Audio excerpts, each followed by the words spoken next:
Welcome friends. तो चलिए आज हम लोग पढ़ने वाले हैं झारखंड का भूगोल, जिसमें नदी घाटी परियोजना के बारे में पढ़ेंगे झारखंड का। तो देख सकते हैं ईचा बांध, ये सरायकला खरसवा में है स्थित और ये खरकई नदी पर बना हुआ है और 1983 ईस्वी में इसका निर्माण हुआ था। देख सकते हैं उसके बाद है पालना, जो कि सरायकला खरसवा में है स्थित और ये स्वर्णरेखा नदी में स्थित है, प्रस्तावित है ये। उसके बाद देख सकते हैं गोलुडी, ये पूर्वी सिंहभूम में स्थित है और ये स्वर्णरेखा नदी में बना हुआ है और ये 1983 ईस्वी में बना था। नेक्स्ट है गजिया। गजिया ये पूर्वी सिंहभूम में है और खरकई नदी पर स्थित है और इसका पता अभी यहाँ नहीं है, इसलिए क्रॉस यहाँ खाली छोड़ दिया गया है, देख सकते हैं। उसके बाद देखते हैं इस परियोजना के तहत हुंड्रू जलप्रपात से लगभग 130 मेगावाट विद्युत उत्पादन किया जा रहा है। हुंड्रू जलप्रपात जो रांची जिला में है स्थित, यहाँ से क्या है 130 मेगावाट का विद्युत उत्पादन वहाँ से किया जा रहा है। स्वर्णरेखा नदी के तट पर कई यूरेनियम खदान हैं, जैसे नरवा पहाड़, तुरामडी, बागजाता आदि अवस्थित हैं, जिसके कारण इसके अपशिष्ट के नदी में प्रवाहित होने से जल प्रदूषण की समस्या के साथ साथ रेडियोधर्मी अपशिष्ट की समस्या का भी सामना करना पड़ रहा है। अब देखेंगे हम लोग मयूराक्षी परियोजना। मयूराक्षी परियोजना में हम लोग देखिए क्या क्या पॉइंट है, इम्पोर्टेंट पॉइंट इसमें। यह झारखंड एवं पश्चिम बंगाल की संयुक्त परियोजना है। इसमें क्या झारखंड और पश्चिम बंगाल जो है दोनों मिला हुआ है इसमें, इस परियोजना में। इस परियोजना के तहत मयूराक्षी नदी पर दुमका के मसानजोर नामक स्थान पर 1955 ईस्वी में मसानजोर बांध कनाडा के सहयोग से बनाया गया है। इस नदी पर तिलपारा बांध का निर्माण भी किया गया है। अब देखिए उत्तरी कोयल परियोजना। इस परियोजना के तहत लातेहार जिला के कुटकू नामक स्थान पर एक बांध एवं विद्युत गृह निर्मित किया जाना है। इस परियोजना का निर्माण 1972 ईस्वी में प्रारंभ किया गया था। इस परियोजना से गढ़वा तथा पलामू जिले को सिंचाई की सुविधा प्रदान किए जाने के साथ साथ ही विद्युत उत्पादन का भी कार्य किया जाएगा। तो इसमें सिंचाई भी वहाँ से होता है और विद्युत का भी उत्पादन वहाँ से किया जाएगा। इस परियोजना द्वारा बिहार राज्य, गया और एवं औरंगाबाद जिले में भी सिंचाई सुविधा उपलब्ध हो सकेगी। अब देखिए कोयल कारो परियोजना। यह परियोजना दक्षिणी कोयल नदी एवं उसकी सहायक कारो नदी पर अवस्थित है। उसके बाद नेक्स्ट पॉइंट है 2003 में इस परियोजना को आम जनता के विरोध के कारण बंद कर दिया गया है ना। 2003 में उस परियोजना को बंद कर दिया था जनता के विरोध के कारण। अब देखिए झारखंड का सार संग्रह में आप देख सकते हैं इस परियोजना से 8 लाख हेक्टेयर क्षेत्र में सिंचाई की जाती है ना। तो झारखंड में परियोजना है जल विद्युत परियोजना, इसमें से 8 लाख हेक्टेयर क्या है क्षेत्र सिंचाई किया जाता है। उसमें से देख सकते हैं आप मैप में दिया गया है। तिलैया बांध हो गया, ये बराकर नदी में स्थित है। उसके बाद मैथन बांध हो गया, ये धनबाद में स्थित है, देख सकते हैं। दुर्गापुर बैराज, ये पचेत बांध, ये सब दामोदर नदी में स्थित है। तेनुगार बांध, ये दामोदर नदी में स्थित है। कोनार बांध जमुनिया नदी पर स्थित है। तो ये दिया गया है, बोकारो नदी जिसको बोल सकते हैं। तो ये मैप में आप देख सकते हैं, मैप में आपको पूरा दिया गया है। उसके बाद देखिए दामोदर नदी बेसिन। स्वर्णरेखा नदी परियोजना 1982 से 1983 ईस्वी में प्रारंभ ये झारखंड, पश्चिम बंगाल तथा उड़ीसा की संयुक्त परियोजना है। इसमें झारखंड, बंगाल और उड़ीसा तीनों में संयुक्त परियोजना है स्वर्णरेखा नदी परियोजना में। यहाँ विश्व बैंक के सहयोग से संचालित परियोजना है। विश्व बैंक के सहयोग से ही यह क्या प्रचलित परियोजना है, मतलब उसी से चलता है। यह परियोजना विश्व बैंक के सहयोग से चलाई जा रही है। इस परियोजना के तहत स्वर्णरेखा नदी पर गेतलसूद बांध यानी कि रांची गेतलसूद बांध यानी गेतलसूद डैम भी उसको बोला जाता है, वो रांची में स्थित है।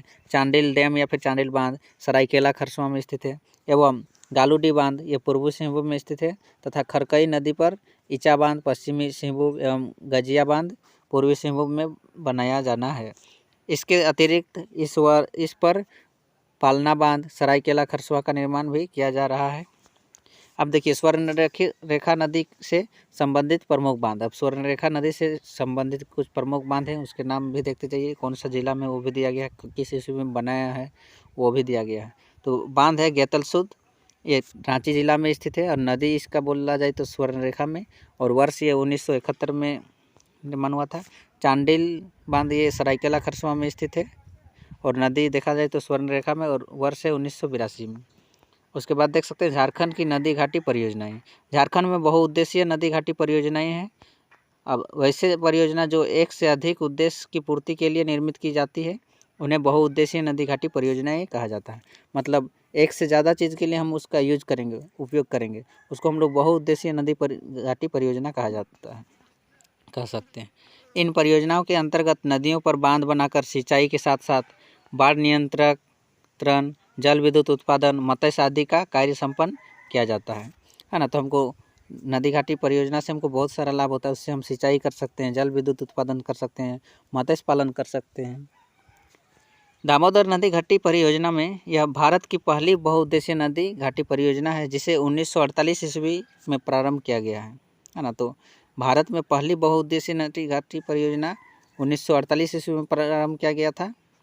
भारत की पहली बहुउद्देशीय नदी घाटी परियोजना है ना, पहली बार किया गया था 1948 ईस्वी में, याद रखिएगा।